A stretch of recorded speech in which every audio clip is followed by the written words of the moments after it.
Assalamualaikum warahmatullahi wabarakatuh. Perkenalkan, nama saya Muhammad Aditya Gantandara dengan NIM 23305 11092. Di sini saya akan menjelaskan untuk menjelaskan mengenai analisis dan implementasi Supabase, itu ya, platform cloud computing untuk pemenuhan tugas ujian semester saya untuk mata kuliah cloud computing. Nah, yang pertama ini pengantar dan cloud computing gitu ya. Apa sih cloud computing itu ya? Cloud computing itu adalah inovasi pemanfaatan jaringan internet sebagai pusat server untuk menjalankan dan mengelola data pengguna. Data pengguna dapat mengakses komputasi secara fleksibel tanpa harus mengelola infrastruktur dasarnya sendiri gitu. Nah, fokus Supabase ini atau ya platform Supabase ini yaitu sebagai platform BaaS atau Backend as a Service gitu ya. Nah, Supabase ini adalah platform backend as a service open source yang diluncurkan sejak 2020. Supabase menyediakan infrastruktur backend siap pakai, sehingga pengembang dapat fokus pada logika bisnis dan front-end aplikasi. Oke, selanjutnya nih ada model layanan backend as a service gini.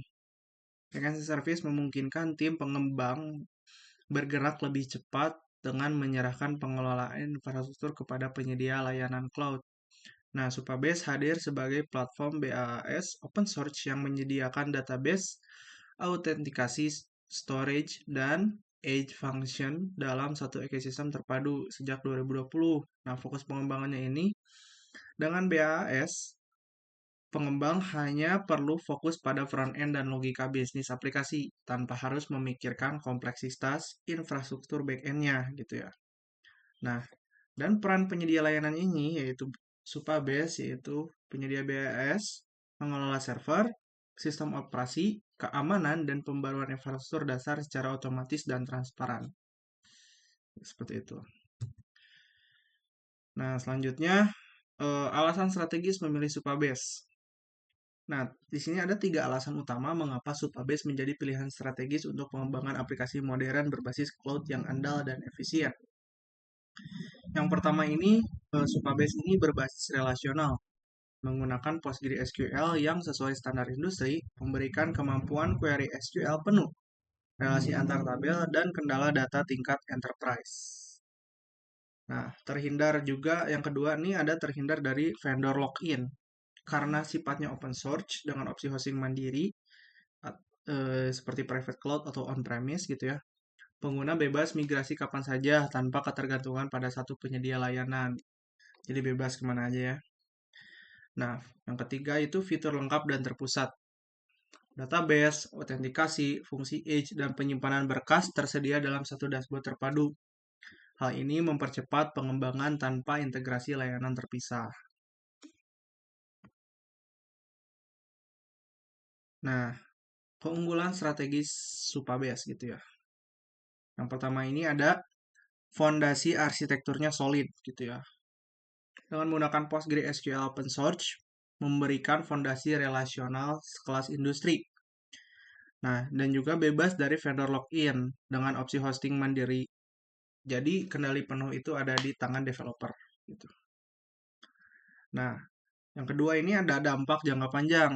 Jadi, Supabase ini menjadi satu platform terpadu database, autentikasi, edge function, dan storage gitu ya. Skalabilitas tinggi dengan keamanan data yang terjamin untuk pertumbuhan bisnis berkelanjutan. Gitu. Jadi Supabase ini sangat unggul gitu ya untuk dampak jangka panjang.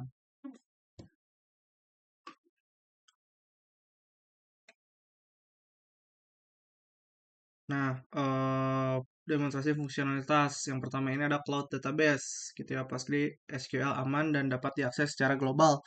Nah, RESTful API maupun GraphQL mendukung query kompleks dan relasi data dan row level security untuk keamanan tingkat tinggi gitu ya. Mungkin saya untuk demonstrasi dan fungsionalitas ini saya jelaskan PDF ya. Sorry. Nah, di sini untuk implementasi layanan gitu ya. Karena di sini saya menggunakan akun free tier ya. Di sini kita yang pertama itu untuk implementasi dan implementasi yang lain itu kita membuat database cloud gitu. Supabase menyediakan basis data relasional PostgreSQL tingkat industri secara instan saat proyek baru dibuat. Nah, di sini pertama saya membuat proyek baru gitu ya, bernama UAS Cloud Computing gitu. Selanjutnya di dalam proyek tersebut saya membuat tabel baru gitu ya dengan nama tugas akhir gitu ya. Dan di dalamnya ini ada eh, input gitu ya. Satu input nama mahasiswa gitu ya dengan mata kuliah internet IoT gitu. Jadi sini saya baru memasukkan satu data saja gitu. Nah, hasil implementasi dari yang tadi ini, proyek basis data cloud berbasis PostgreSQL berhasil dibuat dan dapat diakses secara global melalui koneksi string atau API transkripsi. Data yang dimasukkan tersimpan dengan aman di server cloud.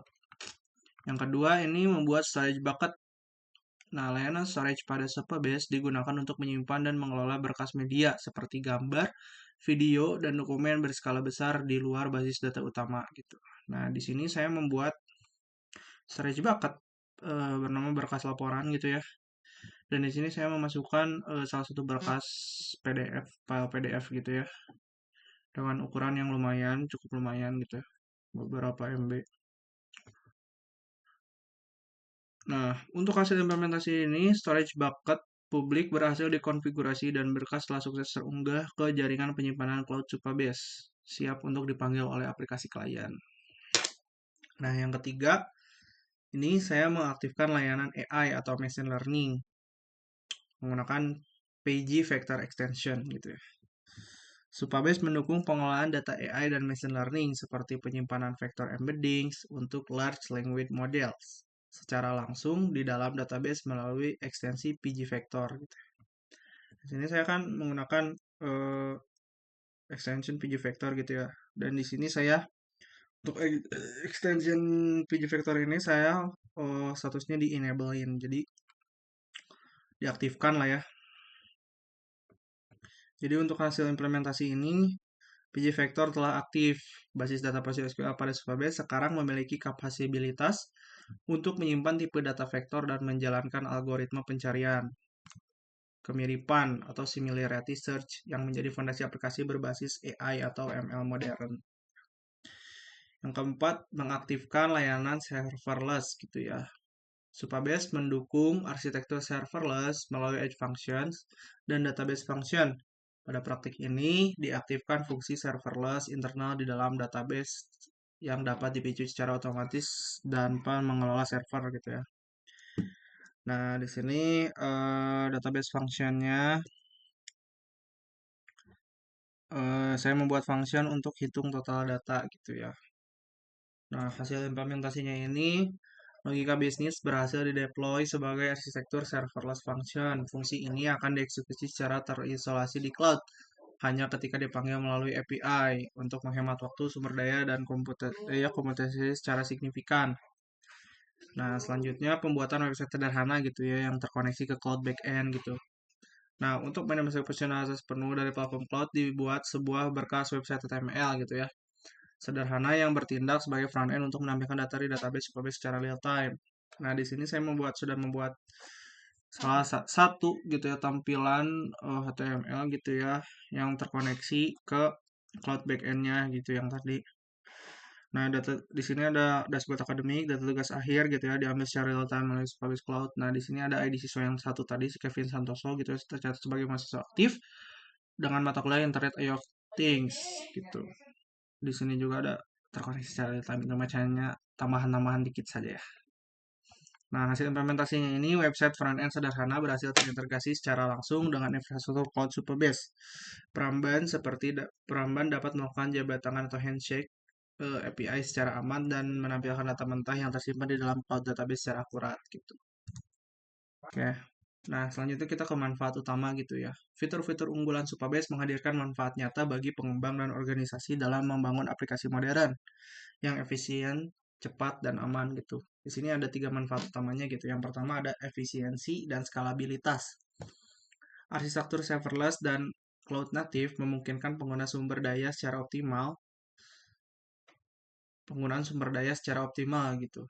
Skalabilitas otomatis menyesuaikan beban kerja tanpa biaya infrastruktur berlebih. Yang kedua ini ada percepatan pengembangan. Dengan fitur lengkap dalam satu platform mempercepat siklus pengembangan aplikasi modern. Jadi developer hanya fokus pada logika bisnis tanpa mengelola backend secara manual. Yang ketiga ada keamanan dan integrasi. Nah, keamanan data terjamin dengan row level security atau RLS dan enkripsi bawaan. Integrasi mudah dengan berbagai layanan dan framework melalui API yang terstandarisasi. Selanjutnya, komparasi antara Supabase dengan Google Firebase gitu ya. Nah, berdasarkan tiga kriteria utama, biaya, performa data, dan kemandirian platform untuk kebutuhan pengembangan jangka panjang gitu ya. Kita membandingkannya gitu ya. Yang pertama, dari segi biaya gitu. Untuk Supabase tersendiri ini transparan, gratis hingga batas waktu tertentu, biaya terukur sesuai penggunaan. Sedangkan untuk Firebase, struktur harga kompleks, biaya dapat meningkat drastis seiring skalanya gitu. Nah, dari segi performa data, Supabase gitu ya, menggunakan PostgreSQL, relational, query SQL, PSQL standar industri gitu. Jadi ini cocok untuk data terstruktur kompleks. Sedangkan untuk Firebase menggunakan NoSQL. Itu fleksibel namun kurang optimal untuk relasi data. Nah, dari segi kemandirian Supabase ini open source, open self hosting juga gitu ya. Private baik private cloud ataupun public gitu ya. Open source yang tadi dan bebas vendor login. Sedangkan Firebase proprietary milik Google gitu. Jadi ketergantungan penuh pada ekosistem Google gitu.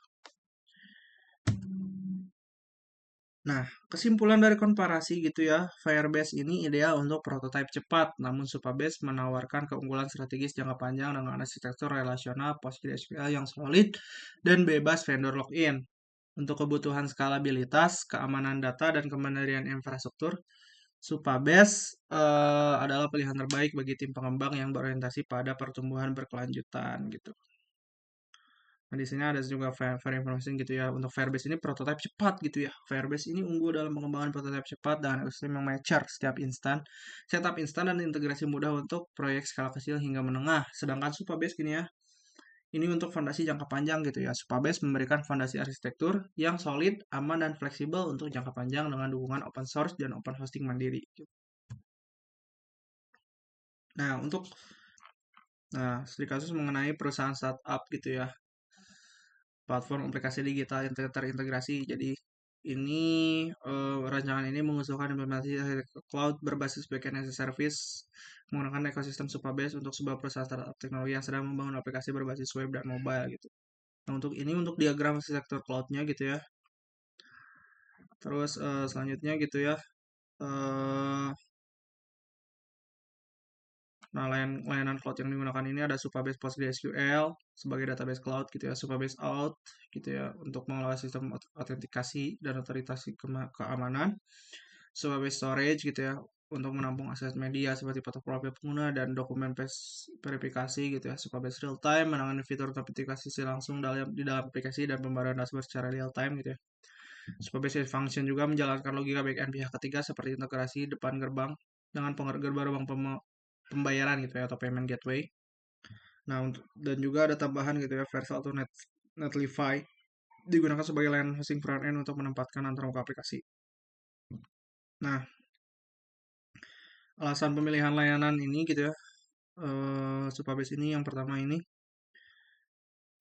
percepatan time to market gitu ya. Penerapan Supabase pada saat A memungkinkan percepatan time to market tanpa perlu membangun infrastruktur awal tim.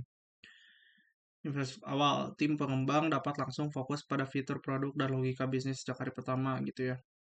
Secara efisiensi anggaran dan aksesibilitas gitu ya, beralih dari versi perangkat keras ke pengeluaran operasional yang transparan dan terukur gitu ya. Supabase tersedia mulai dari paket gratis, memungkinkan startup memulai tanpa biaya infrastruktur awal gitu. Nah, mungkin sekian presentasi dari saya. Mohon maaf apabila masih banyak terdapat kekurangan. Terima kasih. Wassalamualaikum warahmatullahi wabarakatuh.